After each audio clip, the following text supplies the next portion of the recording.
consciousness serves a larger mystery. See, when we identify with ego consciousness, we've lost, so much of the game. We've lost nearly all of it, because what we're talking about right now, right? Consciousness would serve the ongoing process, the unfolding process of one's life.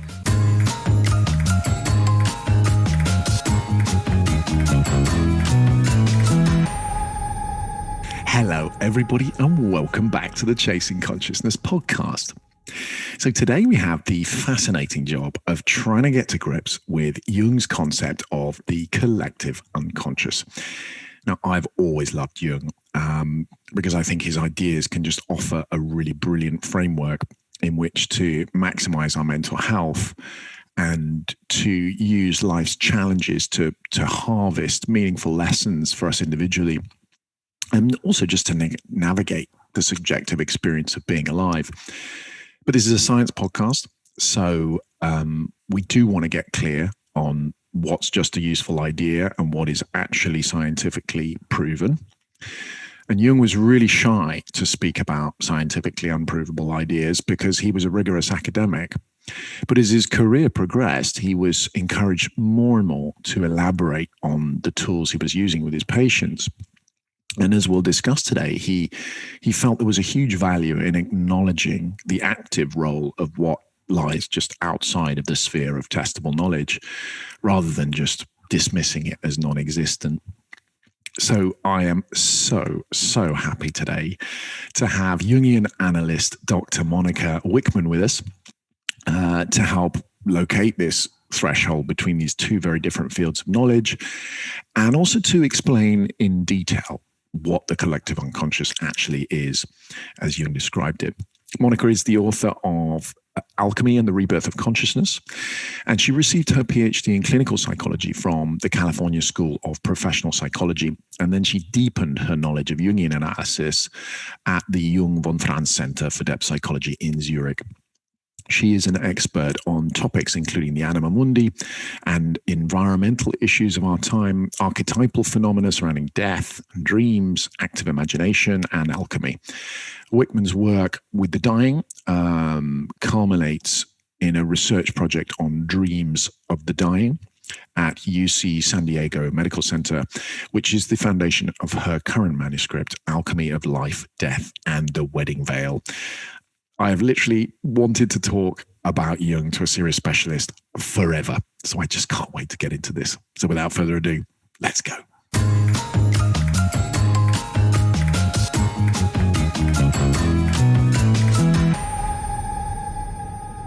Dr. Monika Wikman, welcome to Chasing Consciousness, and thank you so much for taking the time out to join us all the way from California. How are you? Good, Freddie. Glad to be with you. Oh, it's a great pleasure. Before we get into today's main theme about the collective unconscious of Carl Jung, I always like to ask my guests about the big burning questions that sort of moved their soul, if you like, when they were just coming into consciousness in the sort of time of adolescence, and that may or may not have led in some way to their adult work. What were those big questions for you? And who knows, have you managed to answer any of them? That's a really good question. It gets to the mythos under any life and every life. And I appreciate being asked the question because it makes me reflect on it.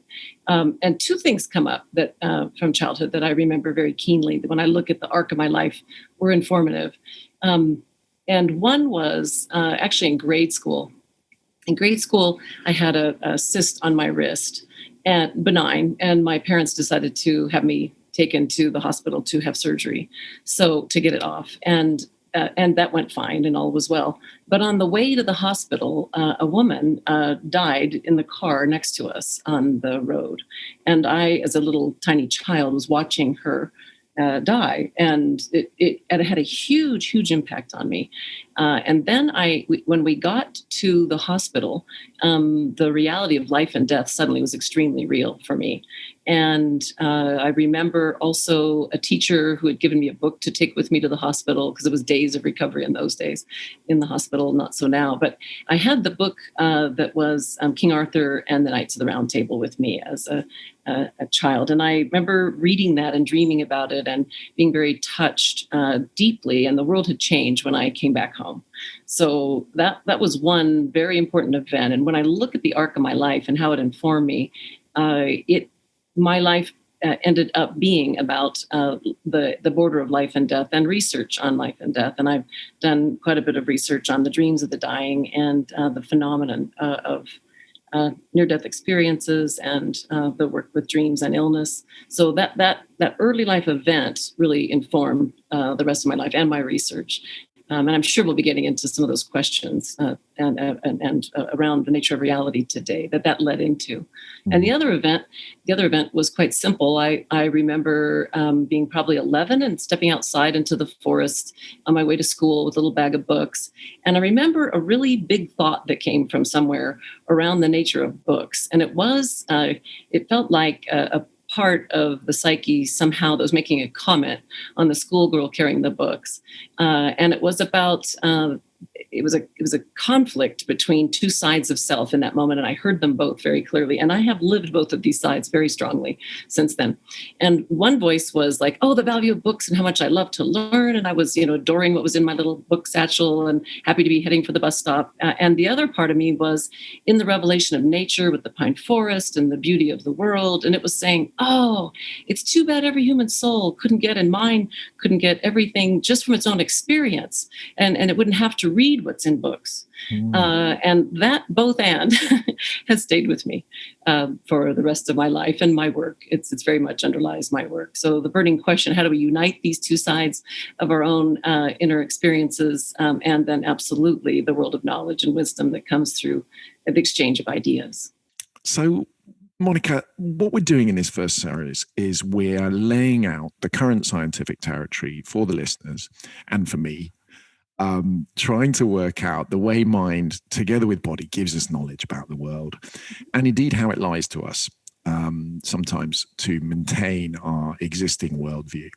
For example, we've spoken with Mike Gazzaniga about his famous split brain research and the left brain interpreter, which is this part of the brain that creates reasonable explanations for things based on past experience, sadly, without letting us know that it's only a hypothesis based on past experience and not an absolute truth. And this really reminded me of one of your best known essays, which I just love the name. It's called Refining Your Inner Bullshit Detector. So before we get into the collective unconscious and death and your other work, tell us the wonderful story of how you arrived to this title and what exactly you were trying to get at with this text. It's so funny that you got drawn to that, and I do appreciate that you did. The way it happened to me is that I was working on my analytic training in a Swiss institute, and was really enjoying the company of everybody. And I knew I was about to give a talk, and I decided to playfully throw it into the talk and see if I could get the Swiss to also laugh with me, which happened eventually in the day from doing what I did. So basically, I was looking at the importance of a reflective attitude in the psyche of each of us, and the reflective attitude that, as we will be getting into, I'm sure, today, the reflective attitude that can pick up on, pieces of the shadow, the persona, what's in the field around one, when we can tune into a more complex sense of what's going on. And so the talks were basically in this vein anyway. So mine was as well. And so it was this big, thorough essay around the value of the reflective function and how it makes for wholeness, and both within the psyche and also interpersonally, intrapsychically, and also in the surroundings with nature. Looking at how this makes for more wholeness and the humility that it takes to do that, because it means the ego's not in charge, and our fixed attitudes and the things we identify with all have to be held circumspect. So I was trying to get a little humor dropped into it, a little bit of Hermes into our mix. So I decided in the middle of this rather sober, serious conversation about the importance of the reflective function to drop in that everybody who, walked away of individuation would need an IBSD. And then I waited for them to try to figure out what that would mean. And then, of course, I wrote it up on the board, an inner bullshit detector, as a way to just be playful about this. Because as we all know, if we don't have an inner bullshit detector, then there's no way to move into wholeness. And also we leave that work to the people around us. That they become part of our inner bullshit detector kind of wisdom as well. So anyway, what was fun about it was that they kind of got it a little bit then, but by the time we went out to dinner that night, it became a game at the table with paper airplanes and humor and delight and the inner bullshit detector challenging each other. And so we got more into the playful spirit, because Hermes can be, and this is also the work with the shadow gets so serious. So to turn it around and know we have it all in common and start to play with it makes the psyche much more agile. So that's where that came from. Brilliant. And what were you, what's the relevance of that to what you were arguing in terms of reflectivity, the importance of that for wholeness? Why is it so important to recognize when we're being lazy, when we're tricking ourselves or putting off having to think about something maybe because it's a bit challenging? Why is it so crucial for reflectivity? What were you arguing? Well, exactly, especially with your title of the work you're doing on chasing consciousness.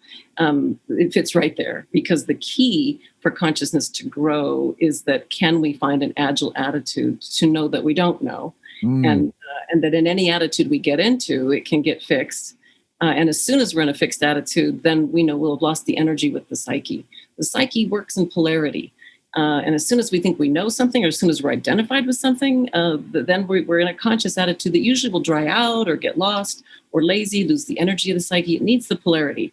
And so it needs the tension of the opposites. And when it gets that back, it is from seeing something of the shadow or something that someone else picks up that they reflect on that might be in our field, or a reminder from someone else. For example, you mentioned laziness. Someone checks in with us about how we're doing with a certain project and heightens our state to wake up again. The ego likes to hide out. It's a tricky little part of the psyche. It is only one complex in the psyche, but it's a very important one. So to work with ego consciousness, that it learns to become agile, is all the difference in the world. Otherwise, we end up with a lot of unlived life. Everyone ends up with a lot of unlived life, because the ego has a way to go into stasis or a static identity. It identifies with certain ways of being, and then the energy of life can be lost. And also the fullness of our life and what we're really called to, we can lose track of. And it's the ego's job, in a way, to notice when that's happened. When the energy in the psyche's gone down, it's in stasis, and in a place of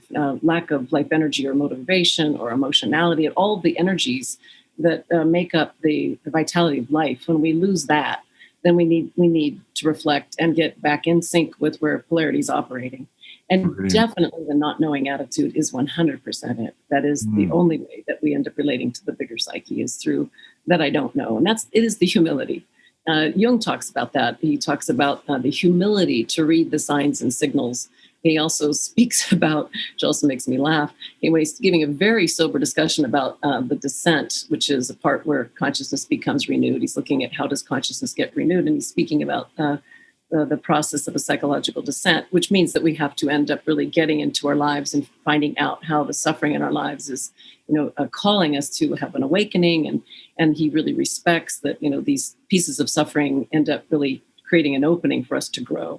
So the ego's humility to enter into where one may be also suffering, the ego can't defend against it, or it will lose, the life vitality. So getting into that helps. So in the middle of this big long quote of his is very sober about the Dissent. He says that the water of life will seep away from us when the ego, gets into stasis. That even the water of life seeps away, and although we may not know, others do. And so that's very playful too on his part, that the ego can even trick itself into not knowing it needs to renew itself, and other people around us will be helpful and help us see. So well, there's so much in there, and I think we're going to have to define a few bits and bobs, because this is the first episode on Jung. We're going to have to come back to some of those ideas and unpack them a bit. So let's just get down to nuts and bolts. What was Jung describing when he coined this term, the collective unconscious, and what evidence is there that it is actually a real thing, as far as we can say that anything in the psyche is real? And just feel free to introduce and give us a quick definition of any other Jungian ideas, whether it be archetypes or individuation, or you mentioned the shadow, that you may need to explain the collective unconscious. Just feel free to go slowly, Monika, because there's a lot and they're all quite interconnected concepts, aren't they? Yes, they are. They deeply are. Well, when you think about Jung and Freud at the time, both tremendous pioneers, both of great value, the Freudian world, it ended up really discovering a lot about the personal unconscious. And Jung's journey took him, and his research and his life took him into a real discovery of the collective unconscious. And so your attitude that you mentioned earlier for this most simple way into this, I think, is about, it's all that we don't know. And so if we start with that, and I'll give you some definitions, some even places in Jung's work where it comes out. But if we start with how much we don't know about life, we don't know where we came from before we were born, and we don't know how the mystery of life comes into being born, and we don't know what happens at death. We hang in unprecedented uncertainty, actually. Jung speaks to this fact.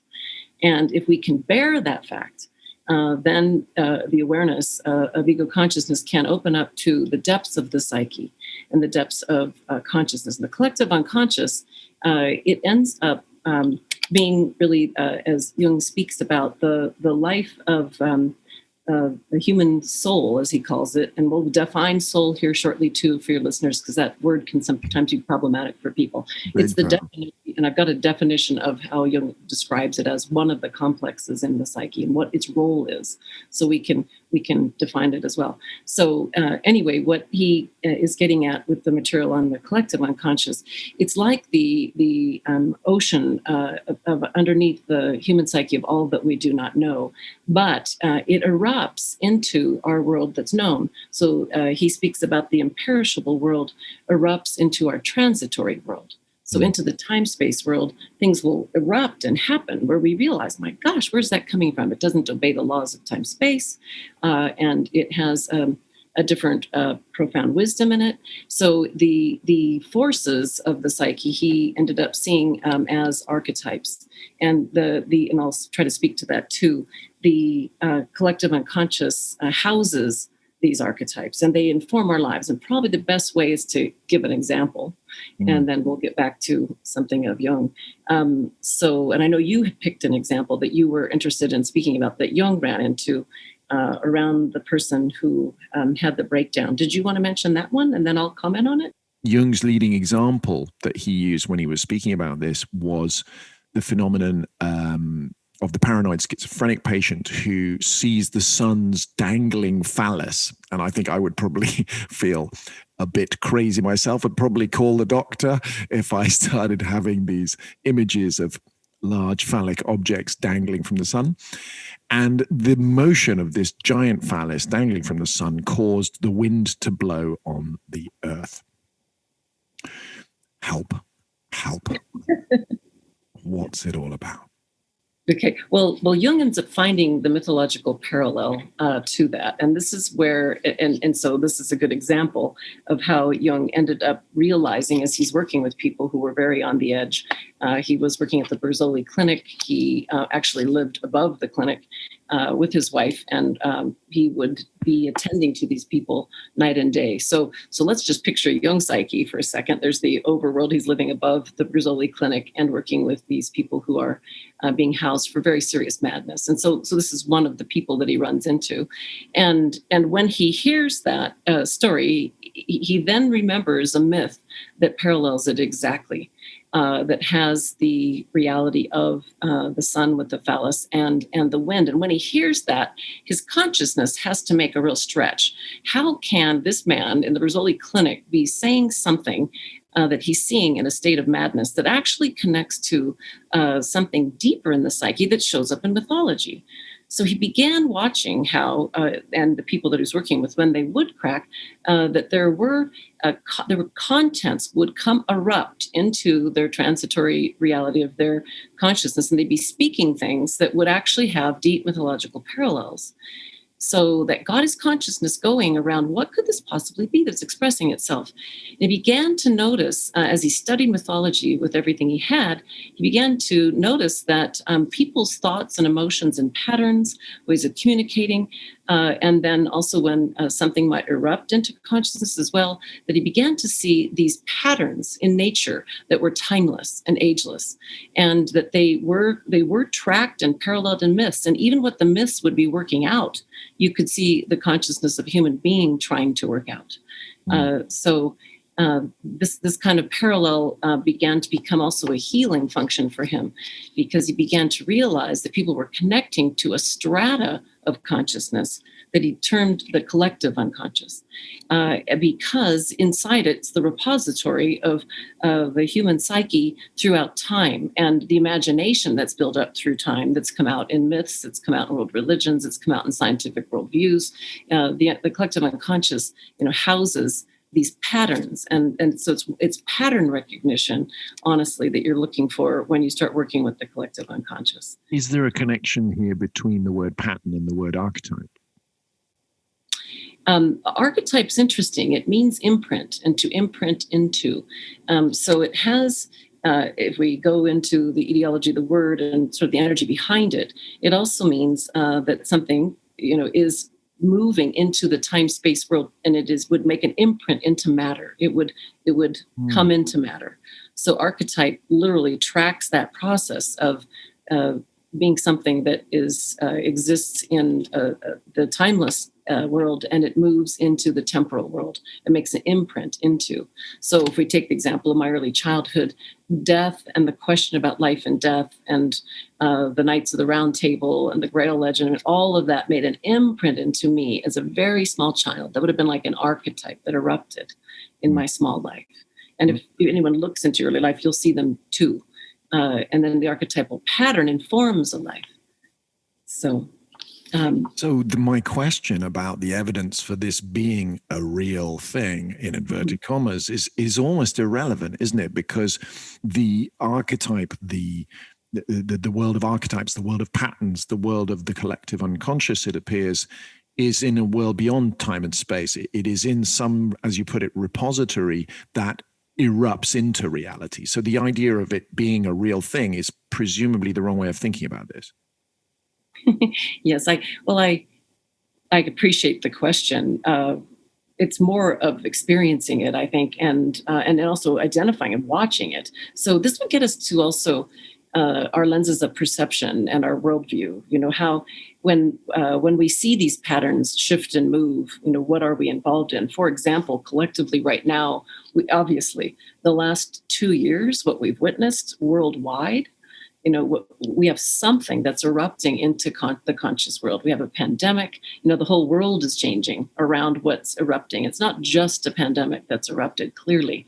I mean, the whole way everything's changing around people staying home, using Zoom. Technology has come in stronger. The change processes in consciousness often show these archetypes in motion, because transformation in our lives happens when these archetypal fields do move into consciousness. They ask something of us, they erupt, and we have to make somehow peace with them. For example, when you track periods of time in different mythologies. In India, for example, they talk about the yugas and the 2,000-year cycle of time. So time can be played with and looked at from so many dimensions, right? So in India, they have for a long, long time looked at 2,000-year cycles. It's called the precession of the equinox. Jung looked into this deeply too, and saw that when we moved into the next 2,000-year era, which we are in now, that the archetype of Uranus Prometheus would be part of what would be erupting into our world, and it would be a 2,000-year cycle change. And we're right on that cusp. Jung died when it was beginning, and we're in it. And technology is a very big piece of that archetype. So we've been watching that erupt. I mean, think about everyone walking around with cell phones now. And 10 years ago, where were we? And then what's happened through the pandemic. So part of an archetype that's current that we see erupting absolutely is technology. And you think about what we're talking about with cyborgs going into outer space, having people be half human, half computer. I mean, we're the archetype right now is deeply erupting, so that we know that we can then try to attune to what is this archetype about and how are we going to work with it? How are we going to humanize it? What are the difficulties? How far did Jung go in trying to prove, in inverted commas, the existence of the collective unconscious? Because I know that he did have some discussions with skeptics. I mean, do you agree with them? Do you agree with what I just said, that basically this is an unscientific concept because it's just completely untestable because it is beyond space and time? Well, that would lead me to wanting to pick up something to read to you that I think is would be pretty juicy of Jung. So he's talking about, well, first of all, from Jung's point of view, to see the world only from a time-space dimension and a time-space consciousness is limited. And it gives us, as he says, a one-sided view of the world. So if we look at the nature of reality through only time-space, he's saying that's a limited view of the world. It is a view of the world, and we need it, clearly, because we have to operate in time-space. But what he's saying is that we have to really consider how one-sided that is. And that the nature of the psyche is trying to help consciousness learn how to relate to time-space, see it more as relative, and also see what's beyond time-space, and even learn how to respect and understand and experience states of consciousness that are not part of time-space. So, but let me just read you a quote of his that I think lands it pretty well, that I think you'll enjoy. He says, limitation in space and time is such an overwhelming reality that when you suddenly have an experience where it's annulled, you don't have an experience of time-space reality. I'll talk about what that looks like here in a second. That we should take these experiences of the highest theoretical significance. So when the time-space experience has something that annuls it, and you're not in a time-space experience, that we should take our highest theoretical research work to it and find incredible theoretical significance in what's going on. This annulling factor, he says, would be the psyche, since space-time would attach to it at its most a relative and conditioned reality. And he goes on further to say, under certain conditions, psyche could even break through the barrier of space and time precisely because of a quality essential to it, its relative transspatial and transtemporal nature. So Jung's discovery of the collective unconscious and of his work, it takes us to where these two ways of experiencing the world come together: the time-space, the bound in time-space, and then the trans-temporal, transspatial. Now, my work has been on death and dying, and you see this a lot with the nature of consciousness with death and dying. But it's not the only place you see it. This type of consciousness can step in all kinds of other ways, and we need it to. But I'll save that for later in our discussion. Well, yeah, there's some very specific questions I have about that. So just to sort of try and put this one to bed, in terms of the arguments, shall we say, the debates that Jung had during his life with the skeptics, did he try and argue for this being a reality? He's certainly calling for more research, the highest theoretical work we need to do at that level. But surely science isn't the right kind of theoretical work to be doing there because of its untestability. Did he have those discussions with his skeptics? Yeah, well, yes, and yet Jung speaks to the fact that science can evolve in a way that it absolutely can hold these questions and find a way to investigate research and make more discoveries. And he was always for more empirical evidence, always for more empirical evidence. So I wouldn't represent him correctly if I didn't say that. So he'd welcome the skeptics and say, we'll do some research and let's see. And that brings us to this all-important question about the limits of science, which we keep coming back to on the podcast. The existence of things that just are beyond scientific method's scope.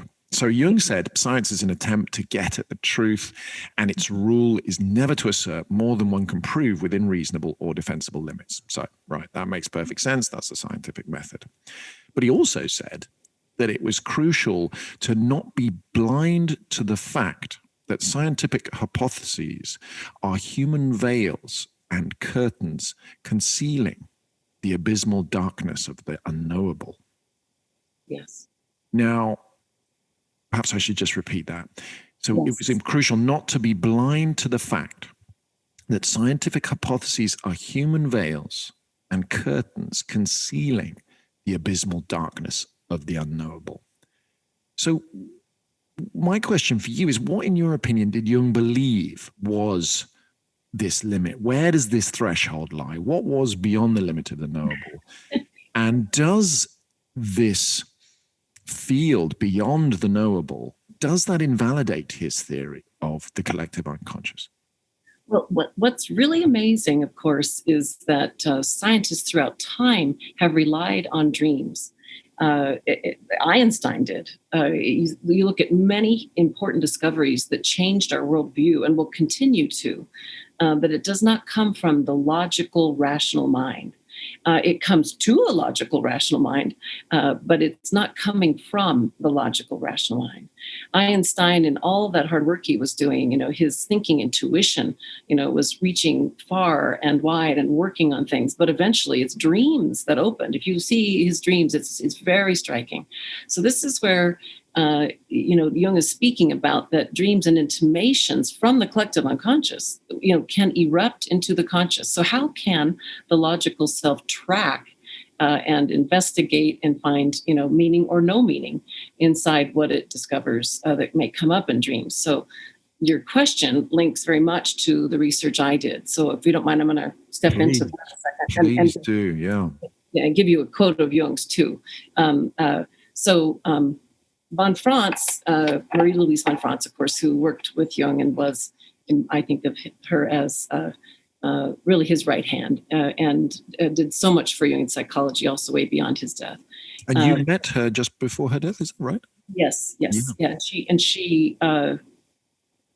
I also had a very important connection to her through dreams, and also she gave me some advice about my research, and I modeled it after her book on dreams and death, which I can show the picture of for your viewers. So it's here. Whoops, you can see it. It's on Dreams and Death. We'll make sure that gets into the show notes, Monika. Yeah. Okay, good. And in here, there's a very important piece that will lead into this question around science. And so I'm going to take a couple steps to get in here. So what you said around the evolution, of where were you talking about science and how will we work with the limitations of science? What Jung is looking at is that the nature of consciousness itself will change as it investigates. So the capacity to look in and investigate is also changing. And we know that when we look at quantum mechanics and we look at physics, we know the very way that we investigate has changed. Now, if you can hang on with me, Freddie, here, it's an important piece. It goes back to William Blake. Blake says, the eye that alters all. The eye that alters all. So what he's getting at is a fundamental mystery that the way we perceive the nature of reality, it changes the nature of reality, right? Says we know this very well.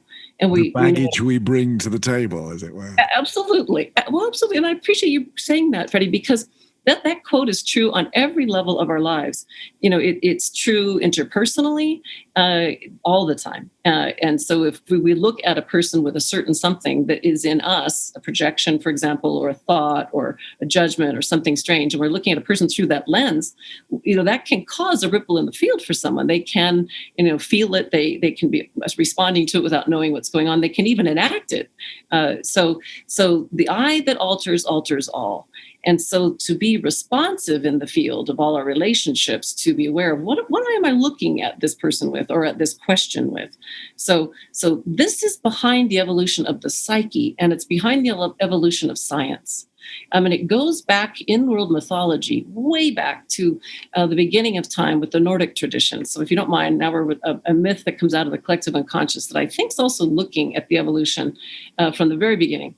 So in the days before language in the Nordic world, the Norns, the three Norns, the three goddesses of fate, they had a lot of power, and they had their hero Odin with them. And Odin had to basically deal with these three Norns. And one of the things that happens to him is that they end up having to exact a sacrifice from him. And the sacrifice is one of his eyes. So he's hung upside down on the world tree, and his eye is then put into the well of Mimir. And basically, out of this comes the very first written language. The very first written language appears. So they then give him the Norn. The Norns give him the runes so that he has these signs and symbols to work with. This becomes the beginning of written language. And think about how much consciousness changes with written language. Now, yeah, and world traditions everywhere have this. The Hopi, very close to me here, the Hopi, the Navajo, they have myths also of the beginning of time and the beginning of the way symbolizing fields began and language began.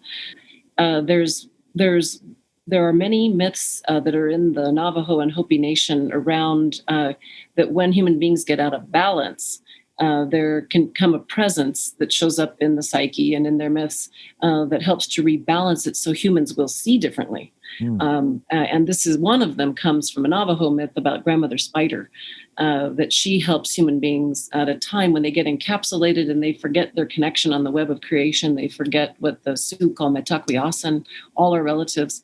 The humans get dissociated and encapsulated, and they're no longer in sync with nature. And this is such an ache in the psyche of the Navajo people. They saw that there was an archetypal presence that responded. And in their myth, it's Grandmother Spider sees the blindness of humans.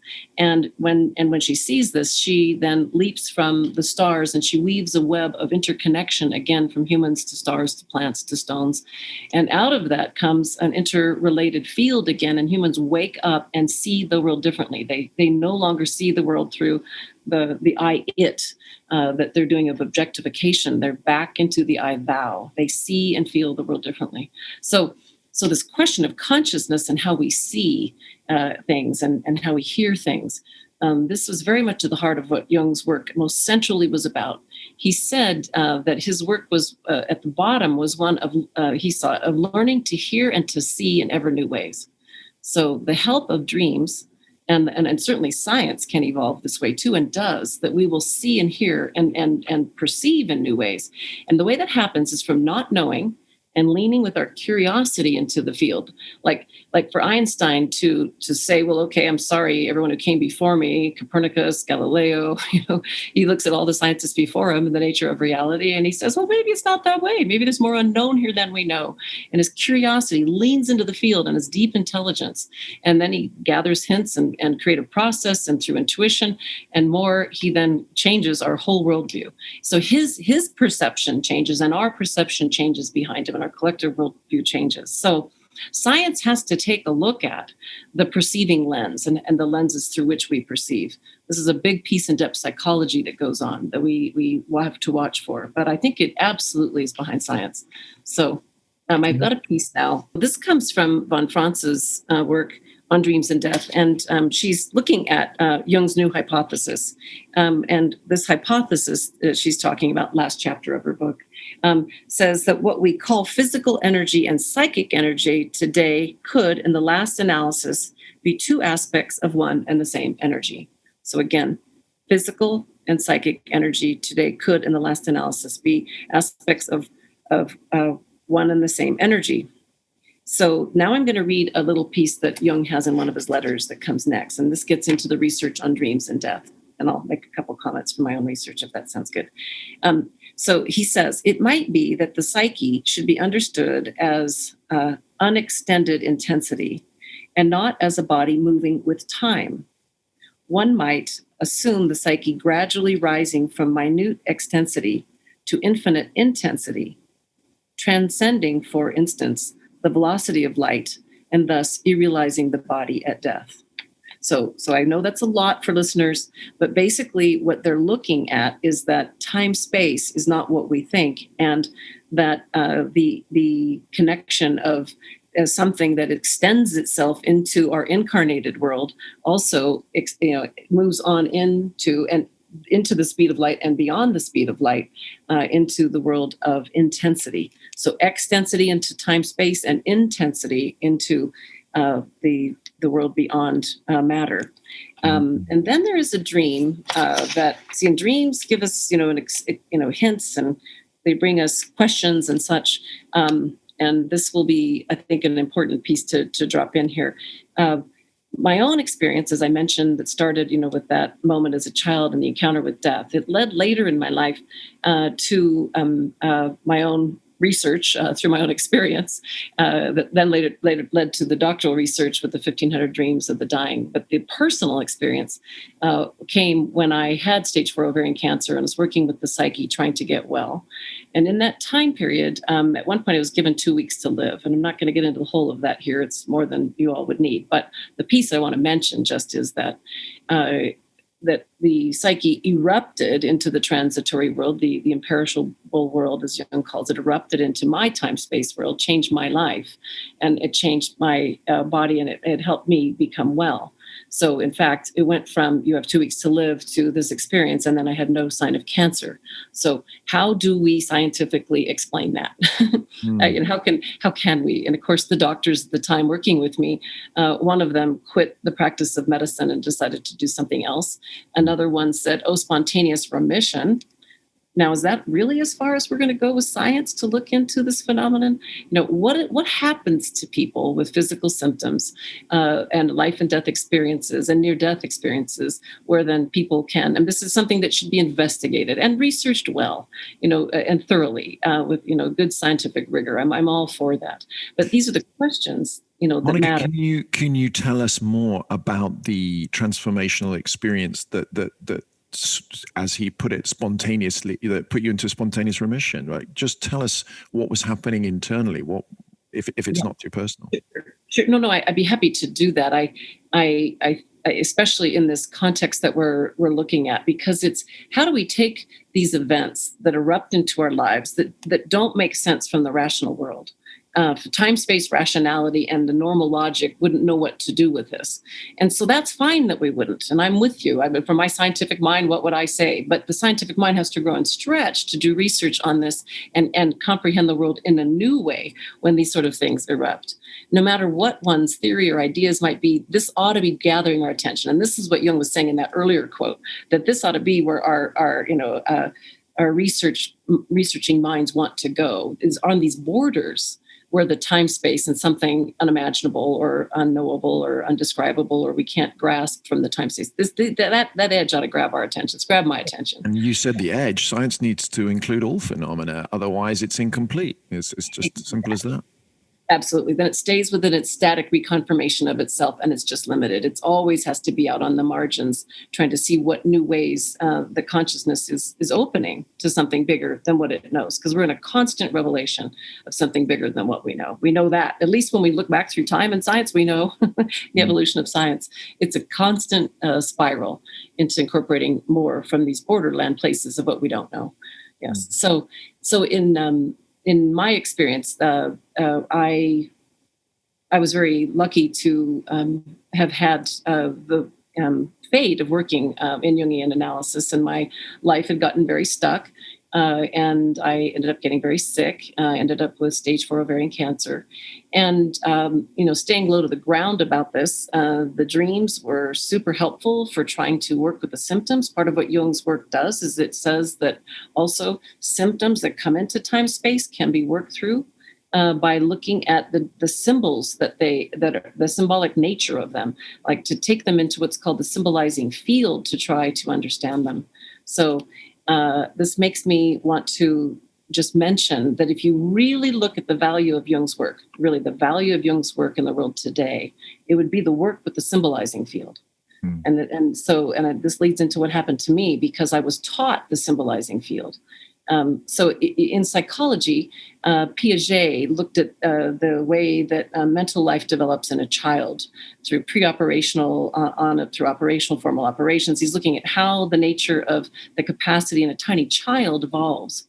But he stops at a certain point and it doesn't evolve any further, and he thinks he doesn't add to it. But Jung's work on the capacity to think symbolically, this is the evolution of the psyche from my point of view. This is where Jung's work has evolved the psyche. And if our world picked it up, we would step into a new ways, also being able to do scientific research. Mm. So for me, this pins down to me very particular in the question you asked. So for me, Freddie, when I was 24 and I had this terrible crisis with cancer, an analyst was teaching me how to work with symbols and dreams that would come up. And the nature of the symbols and the dreams were absolutely speaking to the nature of the illness that was going on in me, where it came from, early life dynamics, archetypes that were involved in it. I mean, the hints and the clues, the humble hints and the clues that come up through working with dreams when our lives are really suffering is very strong. So oftentimes we have the need to turn to the symbolizing field, grow something new when we're in a time of suffering.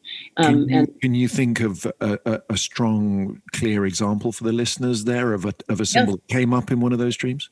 Well, sure. I mean, one thing that would probably be striking to listeners, just those who haven't had an experience like this, some people have, and this won't be that big of a deal, but my dreams knew before I knew I had cancer. They knew that I had cancer, and they spoke it to me very, very clearly. I was ovarian cancer. I did have a hysterectomy, dreams that were showing that coming. So, something that is beyond the time-space wisdom that can also intuit and knows things. So it can feel us in the Tao as things are changing and give symbols and such. So that was one for sure. Mm. Another set of symbols that came was a very profound help around the way that my early life psychology had gotten tied up between my mother and father. Dream symbols that would show it playing out, show like a stage and the way that got wound up and how I got wound up into it. And that the cancer was trying to actually unwind it. It's trying to unwind an early life pattern. And even the voice of the cancer would be shown in a dream talking to me about what it needed. So, this is really important around the capacity for the psyche to give us the hints and clues. And Jung speaks about this, that, that symptoms actually are the place where these archetypes become lodged. So if you know how to work symbolically and you're working with the personal unconscious and the archetypal unconscious, you then can unwind these things. You can make peace with and appease what nature's doing, and your life can go on and heal. At best, Jungian work teaches this way of learning a healing process, of learning a relationship to one's own being and the collective unconscious as well. And interesting that a different part of the body, this isn't the first time I've heard this, that different parts of the body can represent different problems in your personal life. So, for example, you might get throat cancer because you're struggling to find your voice in the world. You're struggling to find your expression, or you might get intestinal cancer because you're struggling to digest your pain, or you're struggling to digest what's happened to you.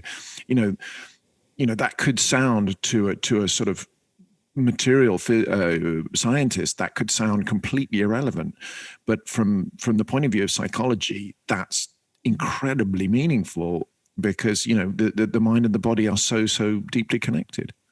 Exactly.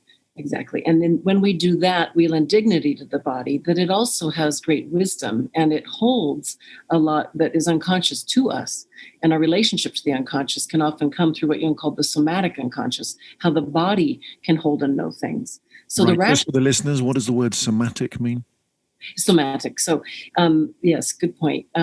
So somatic, soma, so the body, where we experience things physically. To attune to the body is to help our imagination drop into our experience of our bodies. And also, now listen, what's interesting is that there's an intersection here. Of course, can be new to Western listeners, but it's not new to people who have any exposure to many traditions of the East.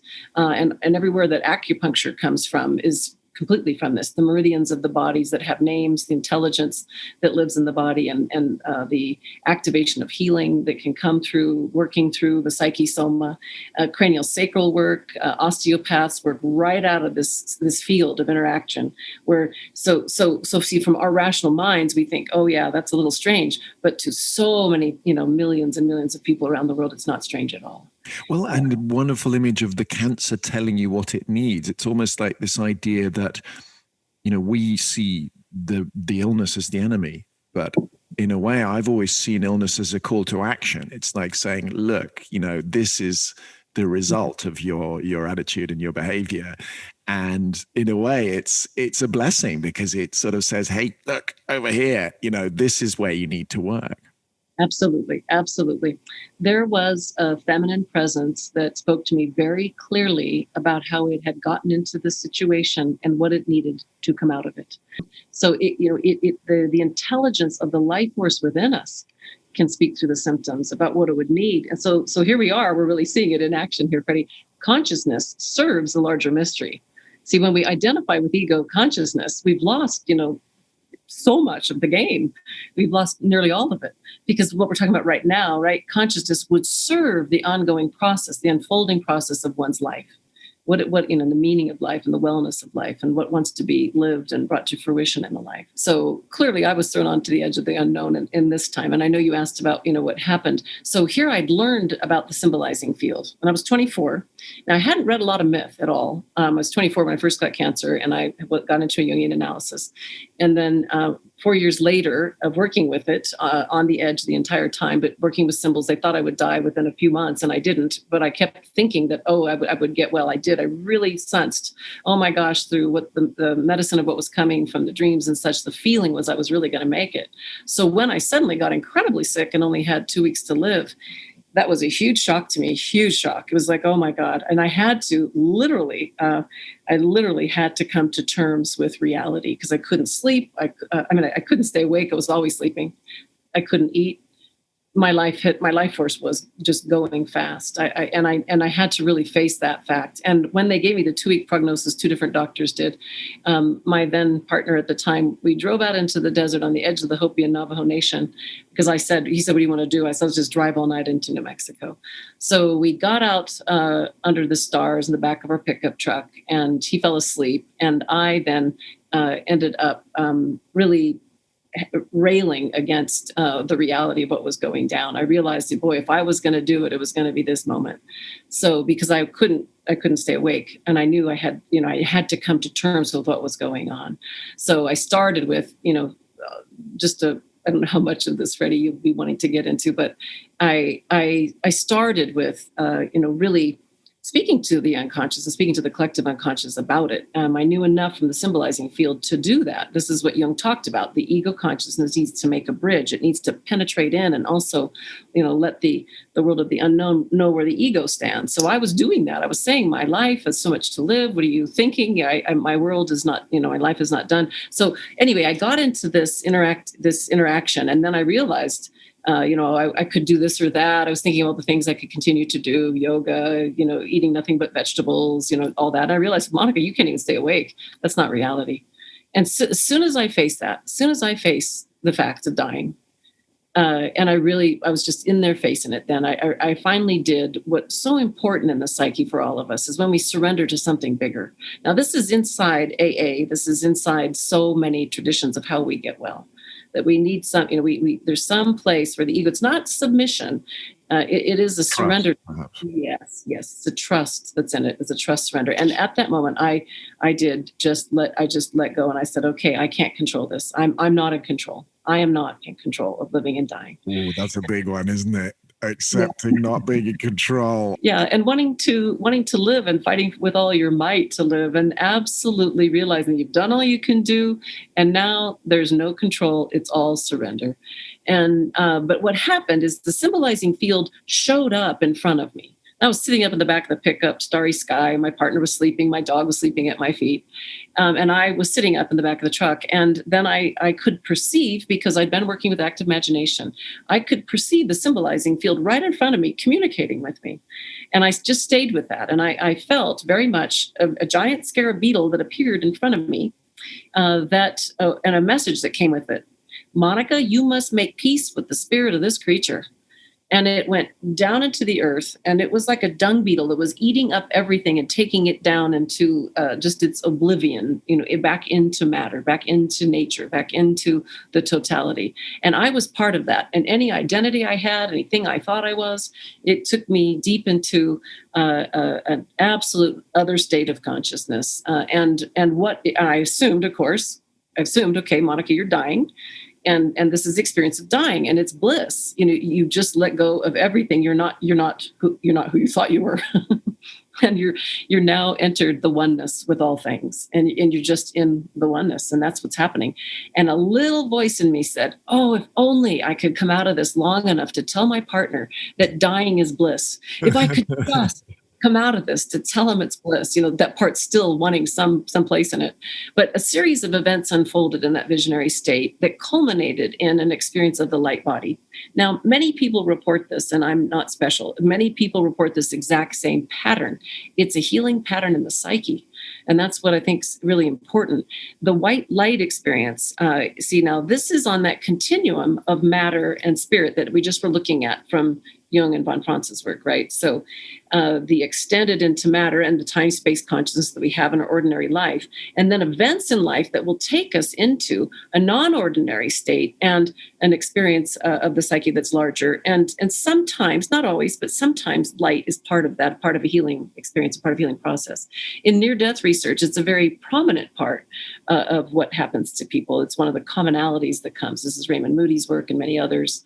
There are a number of researchers in England, too, who recently are able to revalidate Moody's work, but these experiences of light. So why I wanted to get to it is because this gets into Jung's sense about time-space and beyond time-space. So how I had an experience of the visionary world, and then this experience of the light body, and then the next day had no cancer at all. The next day, no cancer at all. I could stay awake. I had no headaches. I could actually eat something. I couldn't eat for the longest time. And I didn't think anything of it. Like, oh my God, I actually feel okay. I can't believe it. But I absolutely thought that what had happened meant I'm dying. And I was surprised that I woke up. So does sound like quite a traditional, well, I should say traditional, but quite a textbook mystical experience. But to come out of a mystical experience with that level of symptomology, that level of toxicity in the body completely removed. Okay, a religious person would call that a miracle, but there's got to be a rational way of explaining that. And just before we take a break, how, with the benefit of retrospect and all your research, what do you think happened? I know this is such a difficult question. But rationality can hold it, and logic can hold it, because logic can also stretch into the margins of the unknown. Well, it happened, didn't it? So this is why starting to try to imagine into, just like Einstein did, what's going on when a phenomenon like that happens. I mean, I am a phenomenologist. I like to stay with the phenomenon itself, too. And Jung absolutely was a phenomenologist. And that's the only data we have. So Exactly. No, and that's good science. And that's good science. What we do with the phenomenon, or how we imagine, how we want to try to hold it, it's a whole other story. But we have to face the phenomenon when the imperishable world erupts into the transitory world, as Jung says, that this is our area of research and interest. What's going on when a phenomenon like that happens? So that's why I read the piece about von Franz and Jung, because they're trying to imagine the time-space and the non-time-space as deeply connected and one and the same thing. That matter and psychic energy, wherever that white light experience came from, that's a psychic intensity that happened. Just like they said, we are somehow our being extends into matter and I was sick at the time in matter, time, space, world, sick, dying. Then some event happens that has a psychic intensity to it. Now, the ego had to let go to get it. This is super important. It had to totally let go. It had to totally let go to let that phenomenon happen. And however we think about that phenomenon, it happened. And then in time, space, the body as well. The medical results the next, I was supposed to go get tests the next day at another hospital. The tests came out. They were sky high on the scale for ovarian cancer. It's a CA-125. The next day, it was below normal. The doctor, called me and said, go to another hospital and take another test because there's something wrong with the test. I didn't think anything of it. I thought he was right. So I go to take another test. It came back a 3, then it came back a 1. Now, normal is 8 to 35. I was below normal. And he said, something's wrong with the test. Come back to San Diego. So I come back to San Diego and they goof and give me a pregnancy test, which was funny because I think that was meaningful. I think it was pregnant with new life. But then the next test they did, it came back again below normal. And at that point, that's when the doctors had to say something happened and you didn't die and you're here. And you didn't go into the hospital and have intraperitoneal chemotherapy for, a couple of weeks to extend your life either. Something else happened and now you're well. And it's many years since that moment in time. So just the phenomenon of it, we ought to be looking at from whatever lens of perspective. That's where our eyes have to learn to see in some new way. Yeah. So, Monika, we're coming up to the hour, so I think it's time that we take a little break. We could literally talk about that all day. So I think let's move on from that extraordinary experience. But what an amazing example of what we're talking about. I mean, phenomenal. I was hoping for you. That's why I wanted to bring it up, because you're looking at time, space, and the local and the non-local. And how do we think about local and non-local? We don't know how to think about local and non-local. And I know your podcast is doing this. So I wanted to do something to bring it forward. Well, and finding a non-dual explanation. Listeners must go back to Sue Blackmore, our first episode. This thing where she's quite a skeptic, but she's just saying we need to find a non-dual explanation here because, otherwise they can't be coexisting in the same space.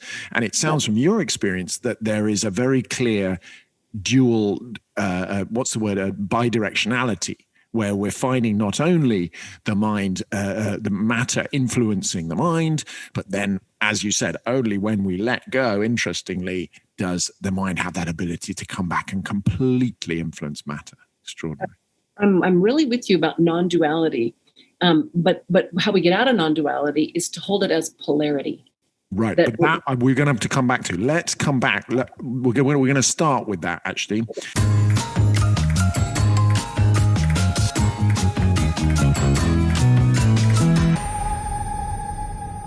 We were speaking about the non-duality issue.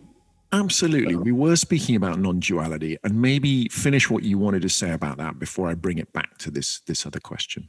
Okay. Well, I just thought that the mention of non-duality is so important around psyche and soma, around our sense of matter in the body, not to think of it as concrete, but to know that it's part of the symbolizing field.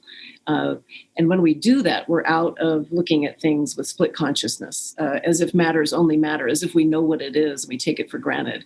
Matter's a mystery. And when we look at matter as a mystery, the body or otherwise, obviously this has happened in physics, then suddenly we're not in duality anymore. We're in the capacity to see psyche both has its incarnated dimension and also its non-local, non-spatial dimension. So the time-space world and the non-time-space world there's an energy field that joins them both.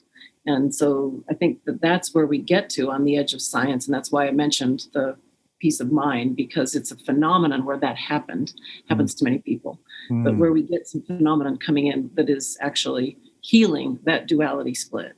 I want to come back to the collective unconscious. I want to come back to Jung suggesting that we know this field of symbols. And I just wanted to ask, for you as a therapist, how does that knowledge of the macro collective kind of level, how do you, in your work, how do you translate that to the individual lens? What tools do you use? What recommendations do you give to your clients?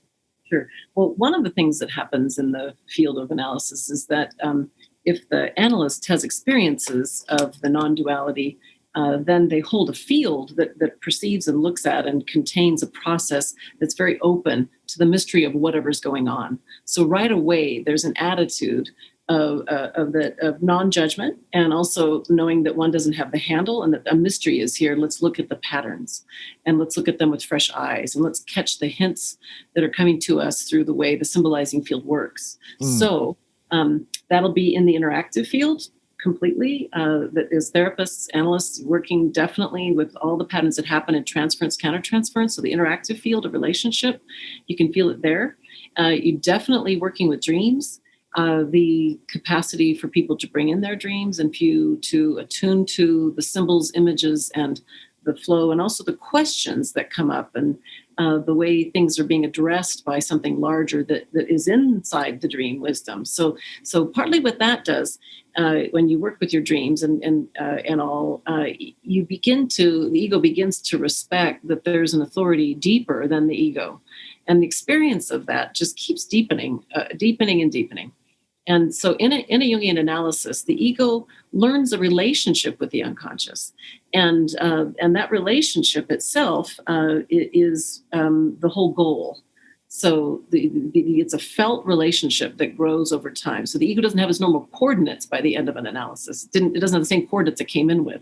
It feels, sees, and perceives and moves through the world differently based on how it grew inside that vessel. And so the work with dreams, active imagination, for some analysts is very important. It is for me.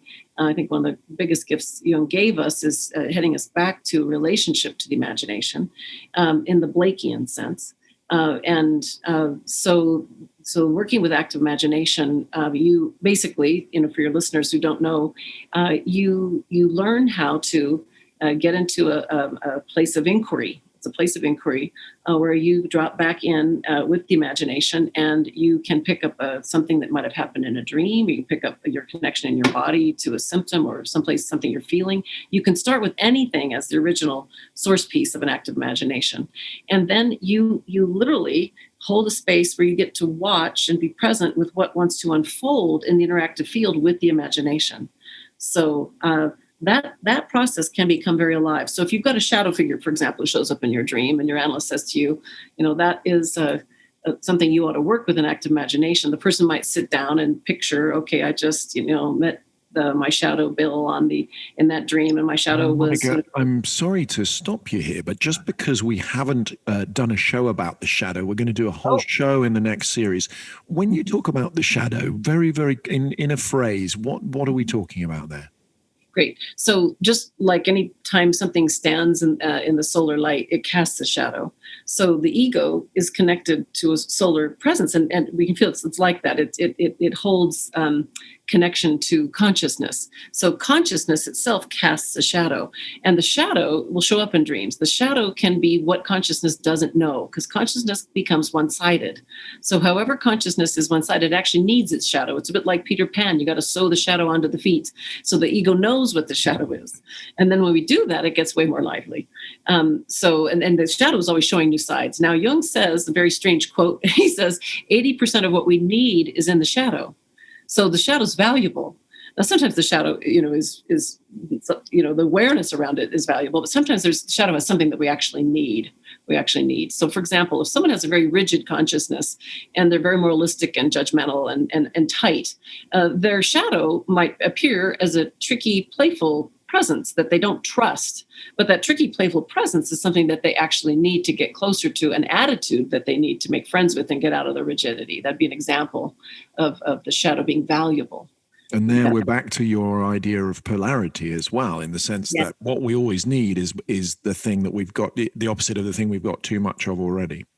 Absolutely, absolutely. This is a very, very central in Jungian work too, because there's a joke about the number one Jungian sin, which we all do every day, is our one-sidedness. And then so you're one-sided. So like, for example, all of Jung's typology, when he looks at the personality typology, it's very good for tracking our one-sidedness. And so we know no matter what we're doing, the shadow is something to account for, and very important, very important. So for me, I'm an intuitive, and I was giving a talk for the Washington, D.C. group, and we were all having a good time doing this. And while we were doing that, my secretary, who takes care of all the detail work of my universe, so I rely on hugely, she's listening in her home to that the voice is speaking, and she's doing all the hard work of the shadow. And when she told me what she was doing, I just said, my gosh, there you are, Marie. You're carrying the shadow to doing my thing in the world. You're helping me with the sensation things that are underneath my strong intuition. So, when we honor the people who help us with our shadow, it helps our totality too. And that happens in all kinds of ways in our lives. Thinking types, you can thank the feeling types. Feeling types, you can thank the thinking types. Intuitives, you thank. So it's interpersonal too. Some people will be hired to help you with your shadow, to develop it, to grow it, to make your world more balanced. You don't drive the people around you crazy. So sometimes people come into therapy for exactly that. Like a marriage problem, for example, a relationship problem, and they need to get more whole, so not driving their marriage partner nuts. So the shadow is very valuable. And listeners, we will be going into a lot more depth about that. And I shall certainly be asking Monika's advice on who's the best person to who's done the most research on that. But Monika, I interrupted you there. You were speaking about the presence of shadow figures in dreams.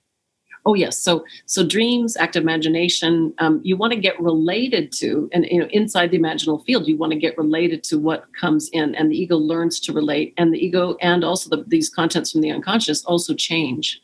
So let's say you have a really nasty shadow, just a hideous thing, and you don't want to, you can't imagine incorporating it. So sometimes, you end up working with the imagination and asking, for something in the imaginal field to help with that shadow figure, and then something transforms. And when it moves in the imaginal, then we also take it back home and we can feel how that changes something inside us. The big piece on active imagination, when we work with it, is incorporating it, is integrating it, and watching our lives change from doing it. Von Franz, see, this gets into the nature of the psyche too, for the practical reason that we want people to be able to catch their dreams or do active imagination is because they're learning to grow a center in the psyche that's not just the ego, it's what's called the self.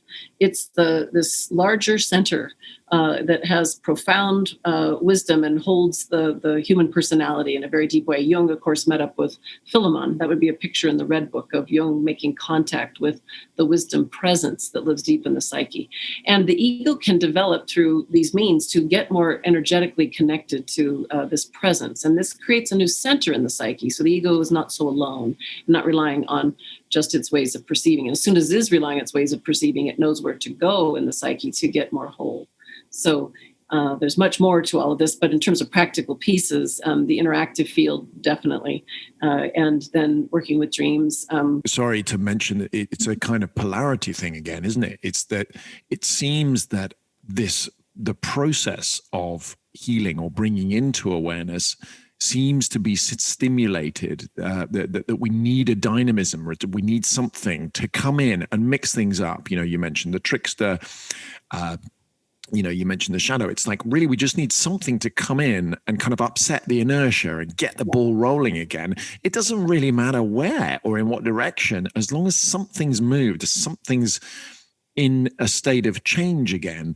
Why is change and dynamism so important to the revealing of what we need to bring into consciousness? It's Freddie, perfect question. There's a wonderful book called The Order-Disorder Paradox that was written by Nathan Schwartz-Salant, The Order-Disorder Paradox. And he's looking very clearly in a lot of ways, not just in analytical work, but in the world at large, and with change at large, why we need what you're talking about. And he's looking at the fact that— catalyst. I think that's the word I was looking for, as a catalyst, something to just get things started. Yeah, and chaos is usually the catalyst. Yeah, chaos is the catalyst, and so things go into chaos. So we try to keep things in a homeostasis, and this is the way of, I think, parts of the ego that want security. I'm in control, honestly. There you go. Keep it sane, keep it known, keep it okay, and the way that consciousness does that, it makes it rote, it makes things dry out, there's no life force, relationships die, all sorts of things happen in that field that are just wicked. And we all go through it because it's the nature of the psyche, that the ego will try to make things be so secure it locks out the flow. And things to change have to go into some form of chaos. The order and disorder are, again, a polarity. It has to go into disorder, the chaos, in order to come into a new order. And how we hold chaos, actually, how we learn to relate to chaos as, oh, this is an important moment. We want to, make room for the chaos, understand something's trying to change. So as soon as we see chaos, it's awareness, compassion, knowing there's some danger on board, of course, too. But nonetheless, let's create a field to hold this form of chaos in a life. So, what advice would you give to a client who was seeing that coming into their lives? Maybe they were a bit scared. Like you talked about holding chaos. I mean, that sounds a lot easier in theory than it was in practice. well, I agree, and I don't recommend always doing that alone. Not at all. There sometimes when there are elements of chaos that erupt, to really be in the presence of another person who can stay steady and really knows how to hold a field for chaos and knows how to transform it. And there are a lot of mediums that do this, and a lot of people that know how to do this. But it takes a larger consciousness and a larger attitude toward the chaos. That alone can help calm down the anxiety that gets going. When people get a big catalytic change process, they can get pockets of anxiety so deep it can really scare them. Of course, because the ego doesn't know how to orient. So this is where we need mentors. This is in ancient traditions, they'd have had rituals and leaders. Passage. Yeah, exactly. Rites of passage, right? So in a way, analytical work is a major vessel that people often find for this, but there are other ones. Stan Grof's breath work I find to be extremely helpful. We're going to talk about that in a minute. I can't wait. I do want to mention too, when we were mentioning about polarity, that working through the body is absolutely also this. We mentioned it earlier, but it's super important because it's not just in the imagination. It's the imagination coming in through anything that is also physicalized. So, for example, anything in our lives that feels stuck, something in the body that's responding, literally the imagination learns to weave through all things. And then we live with the imagination. We live fluidly. This is what I was mentioning about symbolic thinking. We learn to think symbolically. Anything time something happens, the raven cries out in the backyard and you hear it in a certain way, you feel it. So you feel a resonance with it and you wonder, that impacts me. And later in the day, something else comes in that you feel connects. You're always open to what's expressing itself and not knowing. And then finding out later in the day what it may be. That happens often. And the natural world is a big prominent place for this. So we relate to the whole of the world through the symbolic field and the interconnectedness in the symbolic field. So analysis tries to help the person get into that and learn it, and also then live it and take it in the world. And I think our environment, our natural environment, it just needs our psyches to evolve so much, because if we do, then how we feel the natural world is 100% different. We're not objectifying it into an it. It's an I thou. All of nature is sacred. All of nature has the divine spark. We end up feeling in sync with the whole totality. So that's one. So, Monika, I want to move on to an idea that I find very, very touching, and we're going to be looking into in a bit more detail in the next series, which is David Bohm's idea of the implicate and explicate order, and this idea that there's a sort of template present in all things. So, this idea of the collective unconscious really makes a lot of sense to me. And when you look at sort of insects being able to regrow entire limbs and things like this, you get this sort of idea that somehow there is some kind of implicate map from which life and matter is sort of coming into space and time. So I just wondered if we accept the evidence that the collective unconscious exists, we're still left with these difficult questions as to where the information of this collective unconscious, or this implicate order, if you like, is actually stored. What are your thoughts about that? It's such a silly idea, really, isn't it? If space and time are kind of numinations and they're their own dimensions, that we're asking where that information is stored is a really a bit of a silly question. But not at all. Freddie, I think it's absolutely the question. Like all of these manifest worlds, where are they coming from? And truly, I mean, this is like an ultimate cosmic question you're asking, really. It is the big one, isn't it? Yeah, the implicate, explicate order, the collective unconscious, the people have called it different terms through time. The Tao, what is birthing form and what is receiving forms back. This is the giant mystery, isn't it? There's a quote from the Tao Te Ching, isn't there, that just came jumping in, but I haven't got the rest of the quote. Maybe you remember it. It's the Tao that reveals. The line that I think of from the Tao Te Ching that I think you were looking for, it certainly fits our conversation, is the Tao you can name is not the Tao. Exactly right. There you go. That's implicate and explicate again, isn't it? Absolutely, absolutely. That's why it's kind of a mysterious felt sense, and that we want to get connected to the origin. See, I think where your question goes is with the collective unconscious and where was all this coming from. There's some place, some place is a funny way to say it, but we feel an origin, perhaps. An origin. Yeah, the origin, definitely. And this is very important in the psyche too, because getting connected to the source, to the origin of life, to the pattern of where this is all coming from, can happen when we heal. We're aligning with the patterns and it's so that's why it's not up to the ego to design it. We're literally looking at the implicate order of things and the way the psyche actually is, and how can we align with it and go with it and participate with it. And so it is. It's so much the right question. And I have to say too, there are times in our lives where we just feel it very strongly, and it happens in many lives. You'd be going along thinking you're working on something, and then suddenly all the change just rises up under you, and your life just radically can change. People who work on a certain issue in their life, and then suddenly, oh my gosh, like it rises up underneath, like somehow their work from consciousness and something from the implicate order align, and a whole new phase of life comes out of them.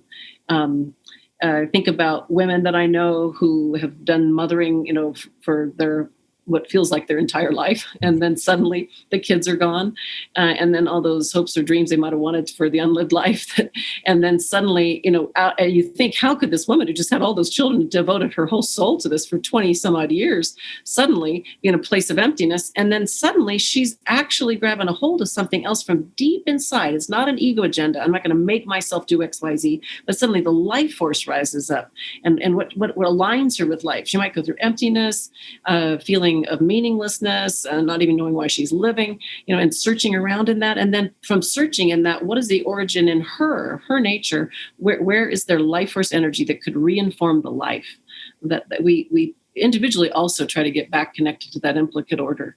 I find it a good way to feel into life and look into life. I think logic, our logic, it has a place, but the trick is that what if the nature of the universe is more like a song? Then our logic is studying the music of the world, right? I think we have to be open to what is the nature of reality when we use logic. And an implicate order for me feels like it's you can feel it as almost like music that's inside all things. Well, and that's a beautiful analogy. And we're going to be speaking with Ian McGilchrist. And one of the analogies he uses, he says, a piece of music is, of course, made up of lots of notes. But you don't understand nor experience nor feel the piece of music by seeing the total sum of all the notes.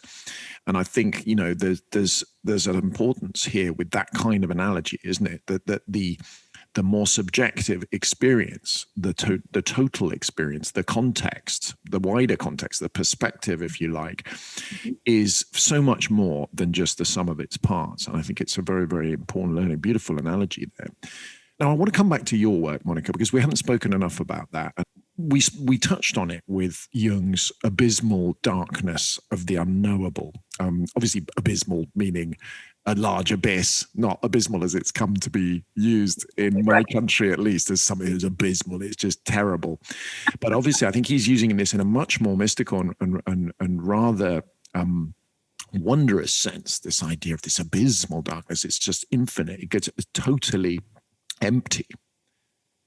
You talk about this in your 2005 book, Pregnant Darkness, Alchemy and the Rebirth of Consciousness. How do you look at this? I call it a soup, this sort of primordial dark soup of the unknown in that book. And how do you relate it to consciousness in that book?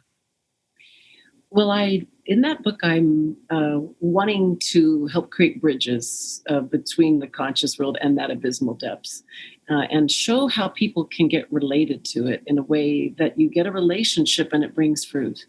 And depth psychology at its finest, that's what it's doing. It's helping us deal with the unprecedented uncertainty by the ego expanding and being able more to tolerate it. That's part of it for sure. But also watching in what wants to grow in our relationship to the darkness. Now, the darkness in our lives comes in many forms too. And so usually it comes on the edge of a personal problem that happens in our lives. So Jung speaks about this as a descent. The ego has to submit to dealing with something mythologically from the underworld. You have to deal with something that's unknown. And suffer means to carry from below.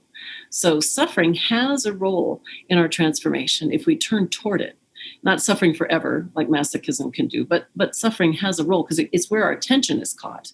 And if we turn toward it, then the psyche can grow something new. And the suffering's connected to what we don't know and to the darkness. And then mysteries get revealed. We become deeper and more acquainted with the depths, not as terrified of the depths. We learn to trust archetypal patterns of transformation and healing if we can get aligned with that. But it usually involves some place in our lives initially where there's been something, a difficulty we can't solve that's going on. I imagine Joseph Campbell must have been very influenced by Jung. Oh, I think so, very much, very much. Question is, too, was he influenced by von Franz? Because she wrote a whole book about the hero's journey, and it was published in German, and his book parallels it remarkably. I've wondered that through the years, if he happened to have seen that before he put it out. Well, quite often we see similar ideas emerging at the same time, sort of, again, out of possibly some kind of evolutionary conscious field, quite simultaneously. Absolutely. And that's the implicate order, isn't it? That's the implicate order. Just, it's coming up in many people at the same time. Absolutely. I appreciate that, Freddie. Yes. So to bring the boon back, I like that you brought Campbell in there, because a big piece about the hero's journey, heroine's journey, is after you've had contact with the unconscious, the goal of the journey is to bring that back into daily life, not stay lost in the unconscious or in the bliss body or in terror or anything that happens to you while you're dealing with the unconscious, but to catch the relational field, the gifts that come out of it, and have that return right back into your life. This is a very big difference in the Western alchemical model that Jung relied on, that you come back into the red world of daily life with your wholeness, and you live it here in the incarnate world. You bring your insights in here, and this world becomes richer. So that's a very important piece. I'm glad you brought in Joseph Campbell. It brings that into our listeners. Well, for listeners who may not know much about what we're talking about, we've got a whole show with the brilliant Dr. Carla Stang talking about the hero's journey, and she's also going to be pulling it apart a little bit and seeing where maybe that's a slightly limited. So is there anything you wanted to add about this pregnant? It's such a strong image of the pregnant darkness, like it's just ready to give birth to what you need to know. Yes. I mean, again, we're back to sort of duality and monism, aren't we? It's like, in order to have the polarity, in order to have something for your imagination to push into, as you put it, I love that image as well of pushing into the unknown.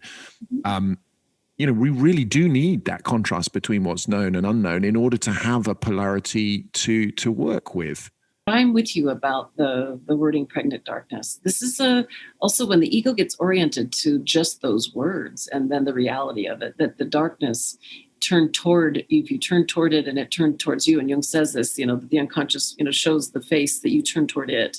If you turn toward the unconscious into the mystery, into the unknown, with curiosity, interest, and holding a field for it, getting a relationship to it, it does become pregnant with new life. The new life comes right out of this. And this also goes into the ancient myths throughout Egypt that, the sun god renews itself by going through the underworld. The new light comes out of the darkness. It has to descend through the processes of the unknown to bring up a new light. And it's constantly descending into the unknown and the darkness and bringing up the new light. So how do we participate in our lives with that cycle? Sometimes in our lives, it's very big ways in our lives where we have to take a giant descent. But it's also every moment. Every moment we say, I don't know. And then where would the new light be coming from? That kind of attitude around what do I not know, what might be in the field, what's trying to emerge, what's trying, to come forth. That is the pregnancy out of the unconscious, an attitude too that we live with. or a new light. Fierce potential. It's just so loaded with possibility, and the idea that we don't know, we can't know about this, therefore it doesn't exist, is just ignoring such a vast amount of potential knowledge and possibility. I find that quite an extraordinary worldview, but we're pushing back against that on this show. So hopefully we're going to be helping with that. Monika, holotropic breathing. I noticed that you practice it. I noticed you use it on your courses. You even wrote a book about it in 2013 for those who are interested. Exploring holotropic breathing, it's called. And we're going to be covering this in detail, hopefully with Stan himself, Stan Grof, who created this technique. But if not with Stan, then with some other colleagues who use this with huge efficacy. Tell us a little bit about it. How does it work psychologically? Because the physical bit, I can sort of get my head around. As I say, we're going to be doing a whole show on it, so don't worry if we're just touching on this quickly, guys. But tell us roughly what's happening at a psychological level, and why it's so useful in the context of the kind of therapies we're talking about. Well, I deeply respect Stan and his life, and the fact that he's still with us, too, among the living, and generates just an amazing force of nature, totally amazing. Total legend, yeah. Really appreciate my dear friend Diane Haug, who's been his right hand for over 30 years. And I've worked with her and no Stan through my friend Diane. I have very deeply appreciated holotropic breathwork as a beautiful adjunct to analysis. For some people, it certainly has been very attracted to it as a model. A number of pieces of Jung's are in it, but developed in very rich ways. So the way the field is set, Stan teaches an attitude toward the psyche of what we're talking about that we don't know, but we can create a container for whatever chaos might come up, attend to it, and help it move through to achieve its own wholeness, its own healing. So it's a trust of healing processes at a deep level that came through Stan's soul, definitely. And it transmits through that lineage. Practitioners learn that attitude and how to hold a field in a very, very specific and very careful way. So anyway, for those who don't know about it, you can, in group form, you come and you have your own mat and you have your eye mask and you have a sitter that sits with you who attends to your process. And then there are other professionals that are in the field that come to your aid at any moment. And there's a beautiful music set that is designed that has an arc to it to activate the psyche and then also release and heal. So it activates your imagination, it can activate the body. And the beauty of Stan's work is innumerable, but the one I want to start with is just that the somatic unconscious is deeply honored in that work, because the breath itself, you're using deep breathing and a specific way of breathing to help activate, what we talked about, the psyche can become static in the time-space world. It moves it into psychic intensity. It increases the intensity frequency of the psyche itself. So your capacity for imagination and to attend in the imaginal field with yourself, with your breathing, you're able to do that. And people can have channels that come in auditorily. They can come in visually. You can also absolutely get them kinesthetically. So what wants to catalyze from the unconscious has a place to do it, and you attend to it, and you're present to it. You're catching it as it's happening, and you're moving through it and breathing through it, and the music subsides at the end. And then the most beautiful part, too, is that the masks, you have had your assistants who've helped you through if you got stuck in anything. When you're done, you take off your mask and silently go right to your paper to draw a big mandala that tries to hold in a wholeness way what your experience has just been.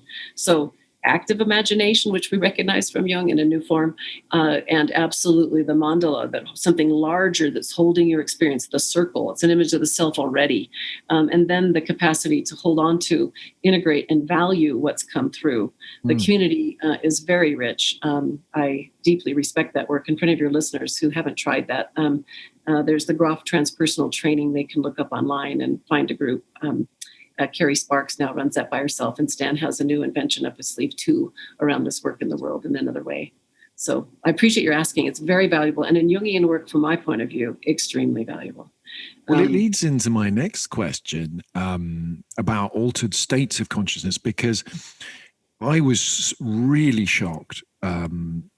No, shocked isn't the right word. I was really impressed when I did my first session of holotropic breathing of just how much information, if you know, just I think information is such a good sort of hold all term for this kind of stuff that's coming through. But you know, I was reliving stuff from different perspectives. You know, memories were coming, but in a different way. What we're talking about when we go into that kind of state with holotropic breathing is what Robert Davis or Abraham Maslow might call a peak experience. Yeah. Yes. How do you see these various peak experience, mystical experiences, psychedelic experiences, whatever you want to call them, fitting into this rich tapestry of, in the context of our conversation, potential offering of symbolic experiences? How do you see those fitting in? Okay. Well, if you don't mind, I'm going to read 2 lines from Jung that I think speak to it. Right. The possible transcendence of time-space is of such incalculable import that it should spur the spirit of research to the greatest effort. So again, possible transcendence of time-space, which we experience in peak experiences, is of such incalculable import that it should spur the spirit of research to the greatest effort. So it's just there that the research ought to be. That's where our curiosity should surely open. And peak experiences, I think, are on this continuum of psychic energy that we were looking at, of extensity and intensity. And sometimes when our lives have become asleep, or we don't know the issues that are underneath, or we just need to catalyze our process, a breathwork experience gives you a very beautiful, contained way to have a big catalyzation. It's catalyzing the breath and the group, the community, the wisdom, the holding, the whole of that. It can help catalyze the experience. And then, of course, bringing it back into our ordinary lives. The proof is in, simply said, in the pudding. Because again, the proof is how we return to life and live life differently. You know, and so peak experiences and how we integrate them ends up being so important. And often, you know, this is taught in every form. Whether it's through holotropic breathwork, or if someone has a peak experience that may come in some other form, the important thing is, how does that change the life? And how do you stay close to the source that brought it? Because a peak experience, if it's really truly a peak experience, then it's coming from the origin of your being. And so, you know, you help yourself connect to the origin of your being. I like the Grof work because you can sign up for it. It's contained and you can integrate it. It's good integrative work. And you're not waiting for disaster to happen or cancer or something else. You're literally able to stay, you know, with your process, feed it what it wants, and get peak experiences. But sought for their own sake, just to have a peak experience, one has to be careful of, because that becomes what I call the AAA club, the Archetypal Addicts Anonymous. The point isn't to continually get high with peak experiences, although I understand the drive in every one of us to have that. But it's more to learn how to open the window to that part of the psyche so that we live in relationship with it daily. Meditation, act, imagination take us there. Von Franz said that the second half of life is to develop the subtle body before we die, which means that peak experiences, we don't have to fall asleep and catalyze. We literally learn to live with that energizing field more and more as the center. So it isn't so extreme. It becomes the center. This is thought of in many traditions as what's called the subtle body. But that would be a topic for a future conversation. Wow, that definitely sounds relevant, doesn't it? But I think for me, the main concern in 2020 with this debate is the increasing popularity of plant medicines, shamanic compounds, the DMT present in ayahuasca, and in many other variants used by various indigenous peoples around the world. That, as you said, this is becoming a bit of an addiction, because we are so used to using substances as a way of accessing states of mind. And I have many, many friends and colleagues who are finding such incredibly useful effects from this work. And yet I feel that there is some sort of, there becomes a dependency in some way. It's like, oh, I needed that compound. I needed that situation in order to continue my journey of unfolding. Whereas it seems to me, and while I rather like the word peak experiences, it's like a peak experience. Obviously, there are troughs. It's like these are one-offs. These are not to be sought out. They're not to be expected. Your whole life can't be one long peak experience. And if that's what you were looking for, maybe you were doing it for the wrong reason. So I sort of wanted to ask there, is one of the reasons I'm attracted to holotropic breathing is that it's so natural. It's like the oxygen is the catalyst here, not DMT. Absolutely. It's oxygen and wisdom held in a community that does not require a substance. And let us not forget, of course, the beauty of this is that Stan, who did major LSD research, of course, at Harvard, he's one of the major researchers, along with my dear friend Ralph Metzner and others. He went from that to this model. And this model, in my mind, is so important. And for people who've gotten into so much use of the psychedelics, to step out of that, get into Grof work. And then the next step is, I also like to tell Grof people that it's not state dependent on your capacity inside the field of a breathwork session. You can learn with active imagination to live with that field, that symbolizing field every day.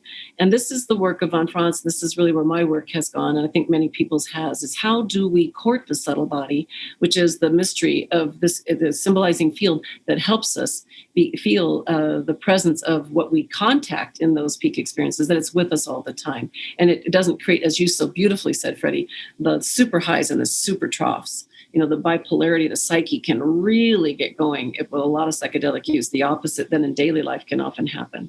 So how do we apply those to daily life and learn a relationship to the imagination that is inside every day? This is really, I think, the most important piece. And certainly is from Jungian work, it is the most important piece.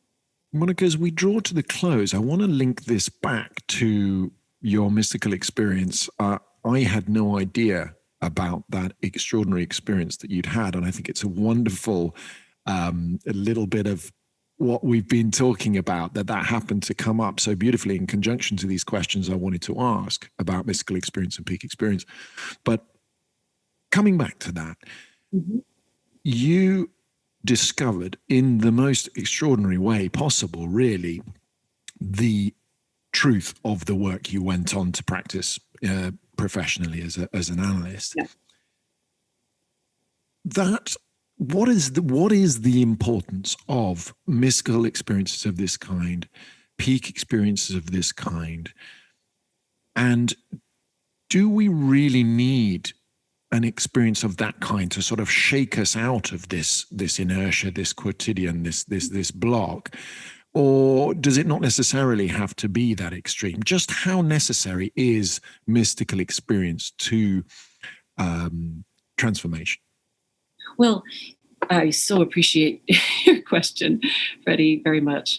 It's one that goes on in my household frequently. Just with the differences among people. Everybody's path's different and the way they're going to be drawn to a relationship to the psyche. Do I think that everybody benefits from a relationship to the psyche? Absolutely.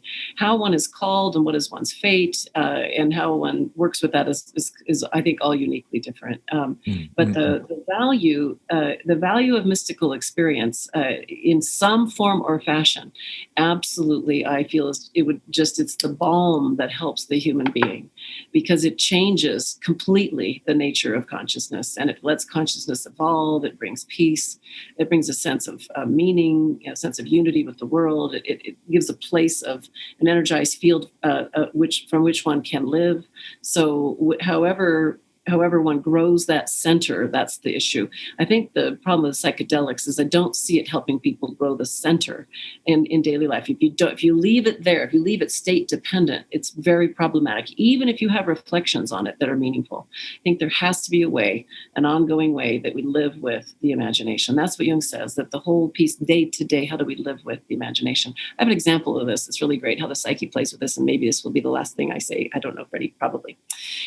Once I had a dream that was perfect, and it talks right to this. The dream was I was on my little ranch in New Mexico, my humble little abode, and I was walking around in the dream doing the various things that I normally do, whether it would be taking out the trash, dealing with my horses, whatever it was, dishes, whatever. And the dream voice said, "Monika, whether you know it or not, actually it said it the other way around, everything you do all day long is done under this dome of unity. And it showed, I could look up and I could see, a mystical field of that was a dome shape that had color and light in it. And my funky little farm was sitting underneath this thing. But the point of the dream voice said, everything you do all day long is done under the dome of this, whether you know it or not. You see, that's the dream saying. You cannot know the mystical dimensions, but they're here. And to be up to consciousness to choose, like when I woke up with that dream, it's like, well, the last thing I want to do is go through my ordinary life, not tuning into the field, not tuning into, the field that this dome, which had a feeling of wholeness, a feeling of unity, so something in the psyche wants us to wake up to the fact that we can choose to live with these healing fields every day in our ordinariness, in the daily life reality. And also that everything we do all day long is part of the offering. Getting conscious inside everything we do makes everything we do part of a prayer. In a way, it's an offering to the unconscious, no matter what we're doing. We could go further on that in a very deep way, but I know we're at the end. Well, Monika, it reminds me of the Zen I call them jokes, but of course they aren't jokes. But it's the Zen saying, the Zen story about the master who was asked, for the umpteenth time by a student, what is the path to enlightenment, master? And he said, have you cleaned your cup? And he said, yes, master. Yes, go and clean it again. And the student keeps coming back, but okay, I've cleaned my cup, master. Now tell me, what is the route to enlightenment? He says, go and clean your cup again. There it is. And it just goes on like that. In true Zen style, it doesn't go anywhere. It just repeats that. Chop wood, carry water, present in all we're doing. But that all we're doing is sacred somehow. See, this is the return to a sense of deep meaning and the value. By sacred, I mean the deep value of every life and everything we do all day long. Something in the psyche wants the human being to know this place of value to everything we do all day long. Deep, soulful value. So that's something the ego doesn't know, especially in this modern world. We're caught up in something very strange, but we can step out of that and have lives that are different. We can choose alternate lifestyles that allow room for this. Well, it does come up every now and then, particularly in relation to the question of meaning, this word sacred. And it's not something that we're going to go into too much detail on the show because it's such a personal thing, isn't it? But meaning as a subjective function of consciousness, unfortunately, comes up a lot. And I think we're definitely going to need another show to talk about this. Monika, it's been an absolute joy to get an insight into what that many years of this kind of practice and this kind of therapy can offer to us as individuals, not necessarily for anybody who's sick or ill. I think, the taboos of mental health are clearing away, and what would have been called psychotic not long ago is now being understood as the unconscious presenting itself for our examination. Absolutely. So, Monika, thank you so much. You've made it so fun, so accessible. Your stories are so wonderful, and thank you for all the quotes. And I think we may have to speak again in further series on quite a few topics. Be a delight, Freddie. It's so good to meet you and to feel the vision behind your work and how you're bringing this out to so many people. And this is the beauty of the archetype that's pressing itself into our world through technology. You've aligned with that, your own process, your life, your intelligence. I really appreciate who you are and you're inviting me. And I look forward to other shows you do and certainly coming back with you anytime. Well, that's very, very kind of you. Dr. Monika Wikman, thank you. Thank you. Thank you.